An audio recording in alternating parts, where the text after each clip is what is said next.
Según el Instituto Nacional del Cáncer, un tumor es una masa anormal del tejido que aparece cuando las células se multiplican más de lo debido o no siguen el ciclo natural de apoptosis. Los tumores pueden ser benignos, no cancerosos o malignos. Los benignos pueden crecer mucho, pero se diseminan con el tiempo. Tampoco invaden otros tejidos del cuerpo.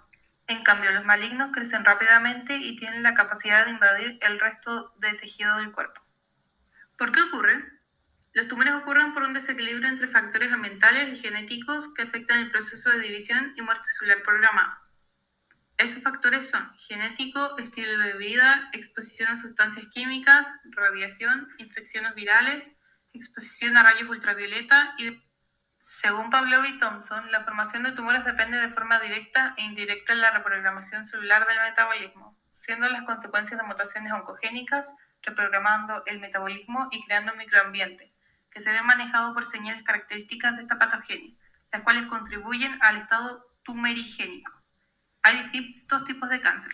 Los más comunes son colorectal, páncreas, piel, próstata, pulmón, riñón, mama, útero, vejiga y linfoma. Cada tipo de cáncer tiene sus síntomas en específico. Sin embargo, se describieron síntomas generales a los cuales se les llamó síntomas B.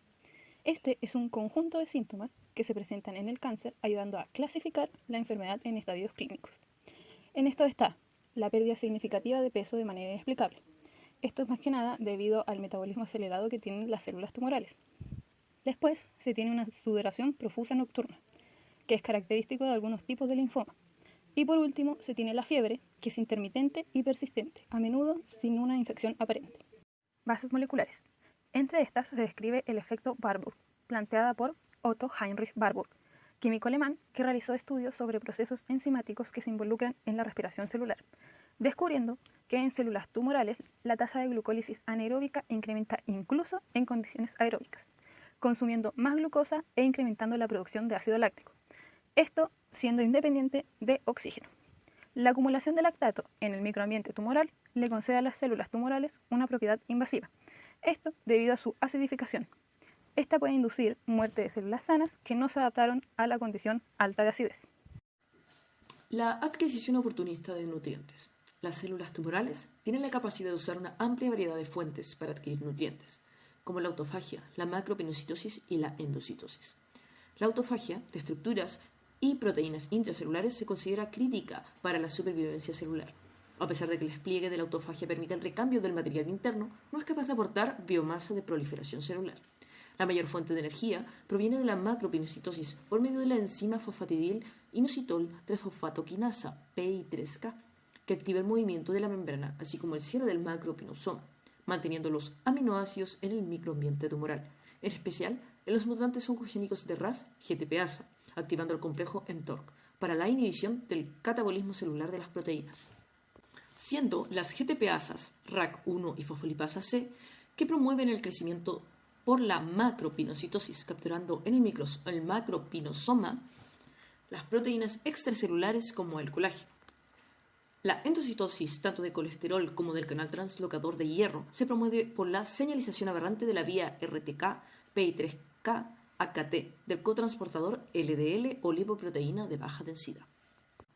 Incremento en la adquisición de nitrógeno. Las fuentes de carbono sirven como intermediarios estructurales de la biosíntesis o son oxidados para generar energía o NADPH.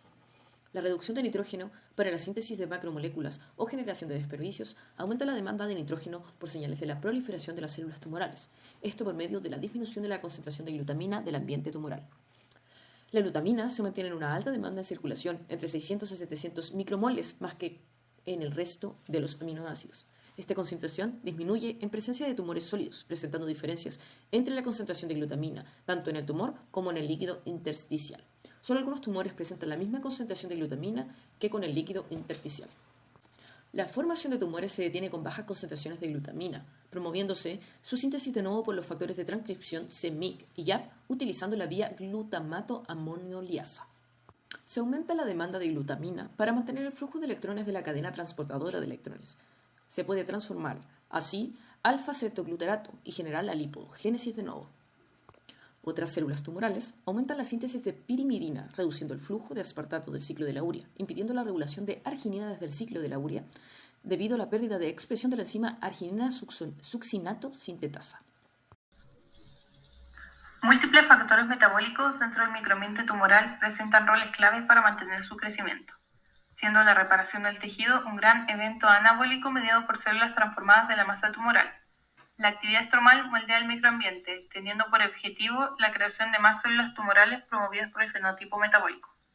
Un ejemplo de ello son los tumores sólidos, conformados por fibroblastos cancerígenos que provienen de la matriz extracelular, la cual está enriquecida de prolina y glicina. El factor TGF-beta induce la producción de estos fibroblastos para la captura de glucosa y glutamina. Los excesos de la matriz pueden provocar un colapso en la red del microambiente tumoral, disminuyendo el intercambio gaseoso. Aumentan el consumo de glucosa, glutamina y la acidificación del medio, generando cambios epigenéticos.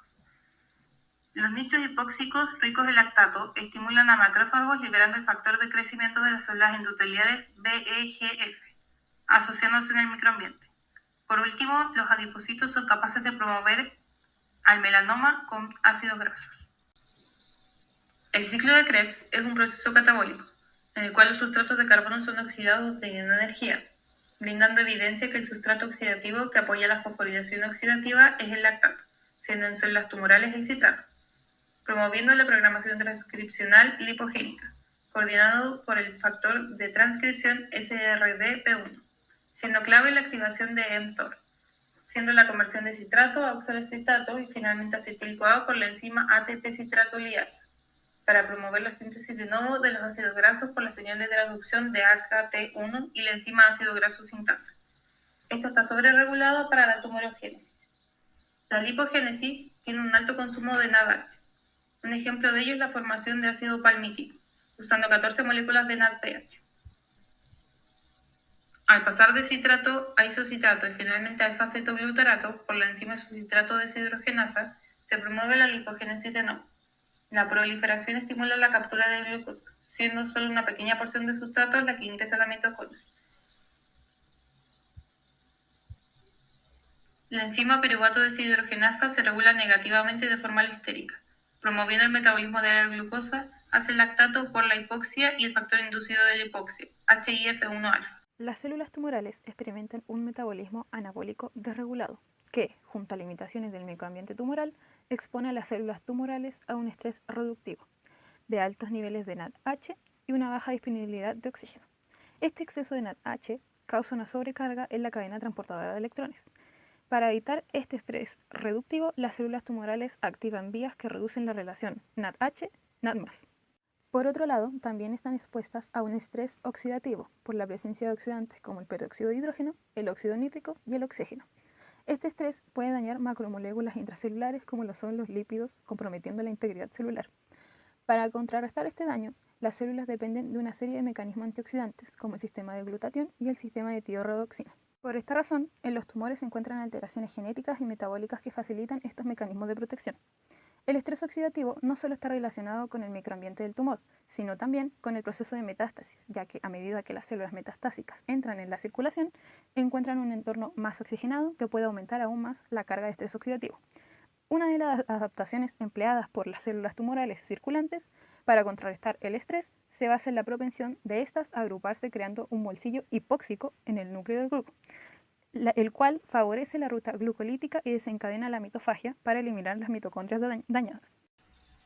La regulación metabólica del organismo influencia en la cancerogénesis. Ciertas enfermedades promueven la tumorogénesis, las cuales son consideradas factores de riesgo, siendo la diabetes mellitus tipo 2 y la obesidad las más importantes, debido a que brindan un aumento de glucosa a las células tumorales. El flujo de la glucosa es controlada por las enzimas tirosina quinasa, regulando el receptor GLUT1. El factor de crecimiento de tipo insulina, IGF-1, es capaz de regular el flujo de glucosa a las células tumorales, promoviendo la síntesis de hormona de crecimiento y aumentando la tumorigénesis, siendo la variación homocigota del receptor IGF-1 y sus efectores proximales IRC1 y 2 capaces de detener la tumorigénesis.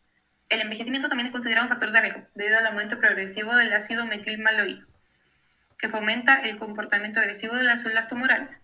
También se sabe que algunos tumores son sensibles a la restricción calórica. Sin embargo, esto es la minoría, demostrando que los tumores dependen de otros mecanismos de adquisición de nutrientes. Una gran evidencia de que los tumores son capaces de regular el metabolismo es la caquexia, la que es inducida por múltiples factores como TNF-alfa, citoquinas inflamatorias y hormonas glucocorticoides, por medio de la pérdida de sensibilidad a la insulina en múltiples tejidos, lo que provoca un deterioro progresivo. Esto ocurre tanto en el músculo esquelético, corazón, vaso, tejido cerebral, adiposo y además de la supresión del sistema inmune y pérdida del apetito. La elección del tratamiento depende de múltiples factores, como por ejemplo el tipo de tumor, su localización, la fase tumoral, el estado del paciente, entre otros. Uno de estos tratamientos es la cirugía, que es común y fundamental en el manejo del cáncer. Este es el procedimiento donde se extrae el tumor y el tejido circundante de este. Entre esto está la criocirugía o crioterapia, que es un tipo de tratamiento donde el frío extremo generado con nitrógeno líquido o gas argón se emplean para destruir el tejido tumoral. Este puede utilizarse para tratar cáncer de piel en estado inicial, retinoblastoma y tumores precancerosos en la piel y en el cérvix o cuello del útero. Por otro lado está la cirugía con láseres, que es un tratamiento en el que rayos potentes de luz se utilizan para cortar partes del tejido. Estos permiten enfocarse con exactitud en áreas pequeñas de tejido, por lo que son usados en cirugías que requieren mucha más precisión. Pueden utilizarse para tratar tumores en la superficie del cuerpo o en el revestimiento interior de los órganos, como los carcinomas de células basales y lesiones precancerosas del cérvix. La radioterapia, tratamiento que usa altas dosis de radiación para destruir células cancerosas y reducir los tumores. Esto mediado por la ruptura y daño permanente en el DNA de las células tumorales, impidiendo así su proliferación y provocando su muerte por apoptosis. Hay dos tipos de radioterapias: de haz externo, tratamiento de enfoque local, en el cual solo la parte del cuerpo afectada por el tumor es irradiada por todos los ángulos, con radiación desde fuera del cuerpo. La radiación de radioterapia interna, también conocida como braquiterapia, puede ser de tipo líquida o sólida, la cual debe ser ingerida por el paciente para enfocarse en atacar las células tumorales de forma local. La inmunoterapia, considerada como una terapia biológica, ya que promueve y ayuda al sistema inmune reforzándolo para combatir el cáncer. Hay distintos tipos de inmunoterapias. La transferencia de células T, que es un tratamiento enfocado en fortalecer el ataque de las células T contra el cáncer. Inhibidores del punto de control inmunitario, fármacos que bloquean el control inmunitario, permitiendo que el sistema inmune ataque con respuestas fuertes en contra de las células tumorales. Anticuerpos monoclonales, inmunoglobulinas o proteínas creadas in vitro, altamente específicas a la célula tumoral, permitiendo que pueda ser fácilmente reconocida por el sistema inmune. Vacunas. Estas fortalecen la respuesta del sistema inmune en contra de las células tumorales y son diferentes a las vacunas tradicionales. Inmunomoduladores, sustancia que es capaz de intensificar la respuesta del sistema inmune a las células tumorales. Una de estas sustancias puede afectar negativamente el sistema inmune.